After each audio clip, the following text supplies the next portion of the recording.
Hello everyone, welcome to my channel. तो आज के वीडियो में हम देखेंगे हिस्ट्री टेकिंग के बारे में। अगर कोई पेशेंट होता है तो हम जितने अच्छे से उसकी हिस्ट्री ले पाते हैं, हमारा प्लान ऑफ ट्रीटमेंट उतना ही अच्छा बनता है और पेशेंट के ट्रीटमेंट का जो आउटकम होता है वो बहुत अच्छा आता है। तो अच्छे से हिस्ट्री लेना इज़ वेरी इम्पॉर्टेंट।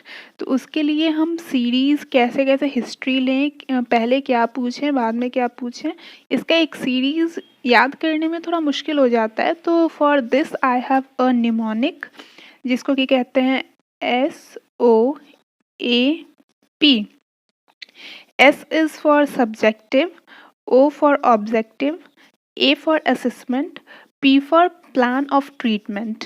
तो सबसे पहले हम सब्जेक्टिव डेटा लेंगे, उसके बाद ऑब्जेक्टिव डेटा लेंगे, उसके बाद असेसमेंट लेंगे, उसके बाद हम इन सारी चीज़ों के बाद हम प्लान ऑफ ट्रीटमेंट बनाएंगे।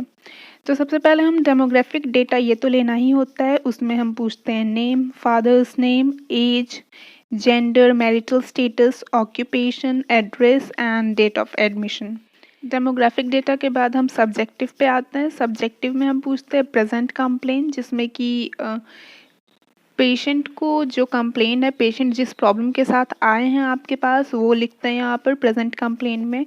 फिर हिस्ट्री ऑफ प्रेजेंट कंप्लेन, उनको वो प्रॉब्लम क्यों हुई है, किस कारण से हुई है वो पूछेंगे, कैसे हुई है, ये सारी हिस्ट्री लिखेंगे यहाँ पर।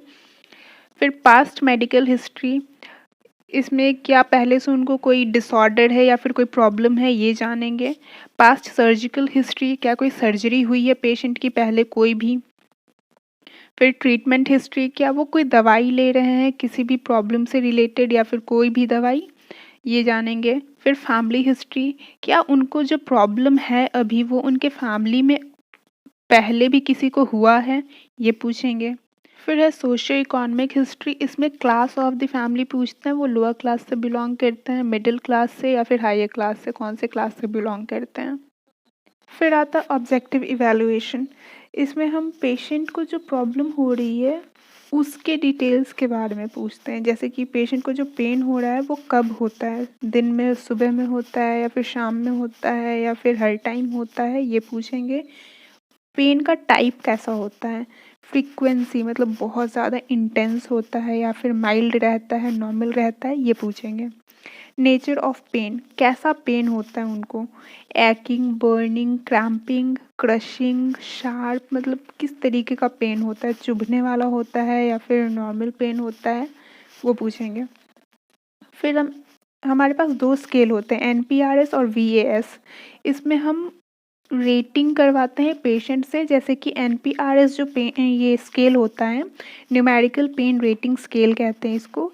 इसमें 1 से 10 तक नंबरिंग होती है और पेशेंट से पूछा जाता है कि आप अगर 1 से 10 में आपको नंबरिंग करना हो आपके पेन को, तो आप कितना नंबर देंगे, जिसमें 1 सबसे कम पेन है और 10 का मतलब कि बहुत ज़्यादा पेन है।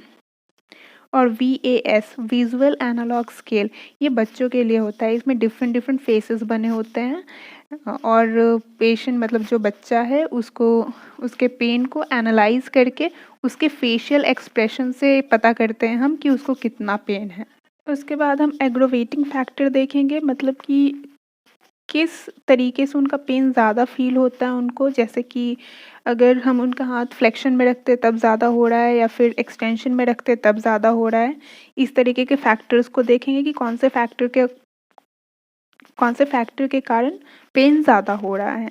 फिर रिलीविंग फैक्टर देखेंगे, कौन से पोस्चर में कौन से तरीके से उनका पेन कम होता है।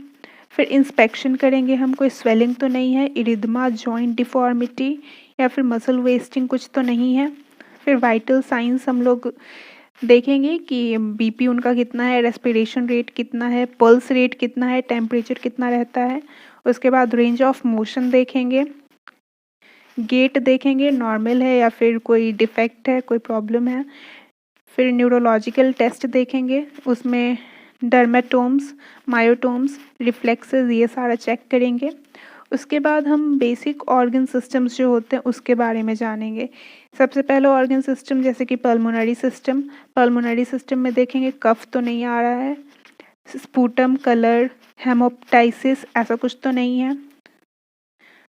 फिर जीआई सिस्टम मतलब गैस्ट्रोइंटेस्टिनल सिस्टम में हार्ट बर्न तो नहीं होता है, डिफ़िकल्टी इन सॉलोइंग तो नहीं होता है, नोज़िया वोमिटिंग जैसी कोई प्रॉब्लम तो नहीं है। ये सारा चेक करेंगे, पूछेंगे। फिर यूरिनरी सिस्टम में पूछेंगे उनको अर्ज कैसा होता है, इनकॉन्टिनेंस कैसा है, यूरिन कलर कैसा होता है, कॉन्स्टिपेशन डायरिया जैसी कोई प्रॉब्लम तो नहीं है। फिर इंटेग्यूमेंट्री सिस्टम, इसमें स्किन का टेक्सचर, स्किन की इंटीग्रिटी कैसा है, क्या है, और स्कार फॉर्मेशन तो नहीं हो रहा है, ये पूछेंगे। फिर हम मस्कुलोस्केलेटल सिस्टम, इसमें range of motion, strength, endurance और पार देखेंगे, वो खुद से कितना कर पा रहे हैं अपने मूवमेंट को, उनका उनका खुद का मस्कुलोस्केलेटल सिस्टम कितना सपोर्ट कर रहा है, ये सारा देखेंगे। उसके बाद हम देखेंगे लैब टेस्ट में अगर कोई ब्लड टेस्ट का रिपोर्ट है, एक्सरे है, सिटी स्कैन है, एमआरआई है, तो ये सारा चेक करेंगे। उसके बाद हम उनका असेसमेंट लेंगे, और असेसमेंट लेने के बाद इन सारी चीज़ों के बाद हम जो प्लान ऑफ ट्रीटमेंट बनाएंगे, और जो हम प्लान ऑफ ट्रीटमेंट बनाएंगे इसका आउटकम बहुत ही अच्छा आएगा, क्योंकि हमने पूरी हिस्ट्री बहुत अच्छे से ली थी, हमने एक एक चीज़ जाना था, पूछा था। That's all about history taking. तो मिलते हैं अगले वीडियो में, अभी के लिए bye bye, tata, take care.